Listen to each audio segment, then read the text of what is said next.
Hello, Cancer. Thank you for joining me for your monthly forecast for August. The wonderful gift you have this month comes in the guise of Venus, which is going to be in your zodiac sign through to the 25th. This gives you an opportunity to in some ways recreate your personal identity, and especially as far as fashion is concerned. And you may find yourself really seriously thinking about how you have your hair or how you just think about your personal presentation. Now that may sound at a certain level a little bit more trivial, but in a romantic context, which of course Venus governs too, this gives you the opportunity to draw new energy towards you, which could prove to be highly exciting. But not only this, Cancer, you also have Mercury, the planet of communication, in the most dazzling of locations. And this is going to be helping you in the first half of this month to communicate very clearly. You're going to have a degree of charm, but also some clear-mindedness in the way you come across. But of course, the Sun and also Mars are together in the sign of Leo, which is a very proud location. And of course, it is also where the North Node, or the point of destiny, is contained too. Now, Mars in Leo will certainly give you extra self-confidence, but it also can give you extra desire to improve your financial lot.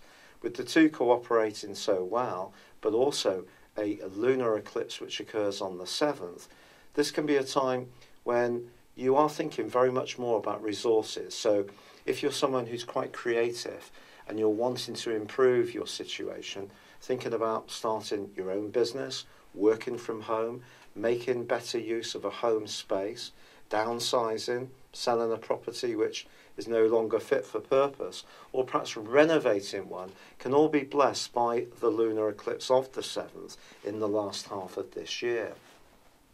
But Uranus, the planet of surprises, does go into a retrograde for 5.5 months on the 3rd. And that's going to be very, very important because it does connect with the solar eclipse, which occurs this month on the 21st. But before then, Mercury yanks on the brakes on the 13th. Now, you probably know that Mercury retrograde can be a tricky thing. I like to think that Mercury retrograde can be an opportunity to sort out things that aren't working very well. But there's no doubt about it. In the 3rd house, a reliable domestic appliance could suddenly go on the blink, or it could be that a computer that you've always found to be utterly dependable could also play up a little bit because the 3rd house rules technology. So make sure you back everything up, keep everything maintenance to the maximum, and if you are going to be travelling anywhere in the second half of this month, then triple check the plans or the arrangements because there could be some cross wires. But that takes us through till the 21st when we have that solar eclipse, which links with Uranus. Now, the solar eclipse is about your resources and it's about your values. And for the second half of this year, it gives you a wonderful opportunity to try to build these up. But with Uranus in the mix, it suggests that perhaps you will have to be flexible. If you're someone who really has stuck at a particular role or approach for some time, this is asking you to be more open-minded in your approach. Then again, it's possible that outer changes in your employment situation are going to keep you on your toe. Perhaps you're being asked to learn new skills or take on a different role within an existing organisation. But the more enterprising you can be, the better. And it could see you have some kind of major breakthrough before the year is out. So it's very, very exciting stuff. But then on the 23rd, the Sun moves into Virgo, joining up with that retreating Mercury. And it really is making sure that everything is working in terms of the lines of communication. That's the crucial thing. Now, July potentially was a very charged up month around communication. So this is a chance to keep working patiently to make sure that when you do arrange things, other people have the same understanding. And also you're sharpening up your listening skills too. But with Mercury retreating, just be aware that there can be those mishaps and glitches even beyond what we can personally control. I'm almost guarantee that there will be something to do with air traffic controllers or volcanic ash was another one that came up with Mercury retrograde, or something to do with ports, blockages, industrial action. All this kind of stuff can often occur when Mercury is in retreat, so just bear that in mind.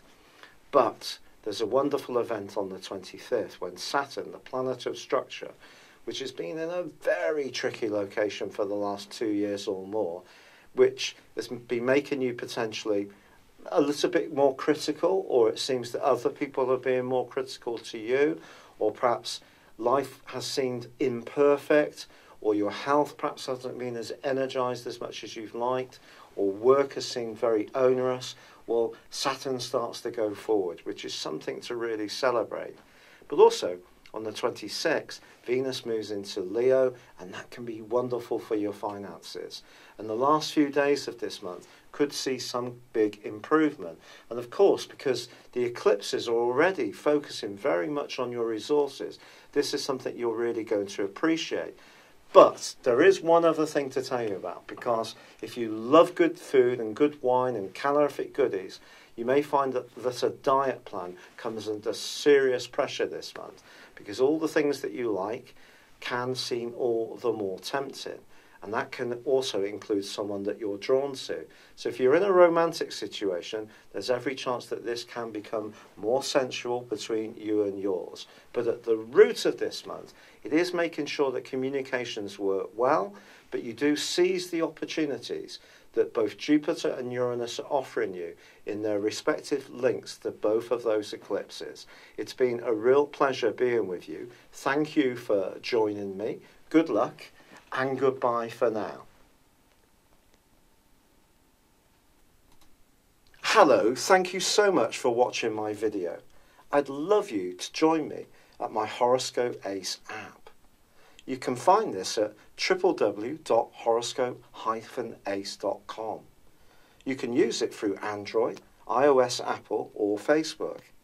Check out your ascendant or your moon sign, or download your free birth chart. There's all your favourite videos, plus there are daily, weekly, monthly and yearly horoscopes for general, love, Chinese and Indian astrology. If your passion is tarot, there's my brilliant 3-card money or love tarot readings too. And it's all there at www.horoscope-ace.com. Thank you.